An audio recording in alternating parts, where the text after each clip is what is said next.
দুনিয়াতে ভাই ভাইয়ের জন্য জীবন দেয় আর কেউ দেয় না। বড় ভাই বাবা বুড়া মা বুড়া লেখাপড়া বাদ দিয়া কয় কাজে নেমে গেলাম, যদি আমি লেখাপড়া করি মা বাবার কষ্ট হবে, খরচ দিবে কেমনে। বড় ভাই বড় শিক্ষিত হওয়ার স্বপ্ন বাদ দিয়া মা বাবার খেদমতে চলে গেল কাজ করে, আর কয় আমার ছোট ভাইরে মানুষ বানাই, আমি কাজ করে করে ছোট ভাইয়ের খরচ দিব। ছোট ভাইরে কষ্ট করে করে মানুষ বানাইছি, কিন্তু বহু ছোট ভাই বড় ভাই মানুষ হইতে পারে না, শিক্ষিত না হয় ছোট ভাইরে বানাইছি। ছোট ভাই এখন চাকরি করে, বড় ভাইয়ের খবর নেয় না। নাই ঈদের সময় এখন বিয়ে করি না, কত আনন্দ, চাকরি করে টাকার অভাব নাই। একই জায়গার এক পার্শ্বে বড় ভাইয়ের ছোট একটা ভাঙা ঘর, বড় ভাইয়ের ভাঙা ঘর আর ছোট ভাইয়ের ঘরটা ছাদ দেওয়া বিল্ডিং। ঈদের বাজার লইয়া যখন গোপনে ঘরে আইয়া স্ত্রীরে কয় জামা কাপড় গুলো সন্তানের দাও তুমি না। বড় ভাই তো জানালা দিয়া তাকায় দেখছে ছোট ভাই আসছে, কিন্তু বড় ভাইরে জিগায় না। বাচ্চারে কি আর কন্ট্রোলে রাখা যায়? ও দৌড় দিছে, কাকা আসছে।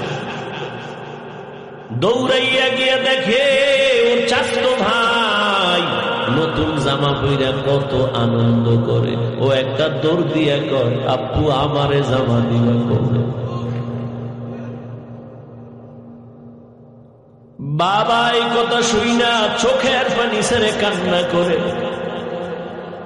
আর বুকে জড়ায় কয় বাবা কাঁদিস না, আল্লাহ যেদিন তৌফিক দিবে সেদিন তোরে জামা কাপড় দিবে। এমন নিমক হারাম বড় বাইরে জিগায় না, কোনো খোঁজ খবর নেয় না, কিন্তু বড় ভাই বাবার সমতুল্য,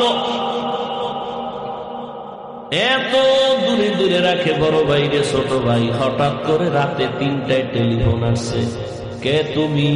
বলে ভাইয়া আমি তোমার ছোট ভাই। এই রাত্রে কেন ফোন? আমারে চৌরাস্তায় একদল গুন্ডারা আমারে ধরছে। বড় ভাই কাঁচা ঘুমের মধ্যে একটা লাফ দিয়ে দৌড় দিছে, আয় দাঁড়া আমি আসতেছি। বড় ভাই কষ্টের কথা মনে রাখে না, একটা দৌড় দিয়া সামনে গিয়া এভাবে হাত বের করে বুকটা দিয়া কয় যত মার মারতে চাও আমারে মার, আমার ছোট ভাইয়ের গায়ে হাত দিবি না, কারণ ওর প্রস্রাব আমি গায়ে লাগাইছি, ওর প্রস্রাব আমি গায়ে লাগাই ওরে বড় বানাইছি, না খাইয়া ওরে খাওয়াইছি, আমারে মার, ওরে মারবি না।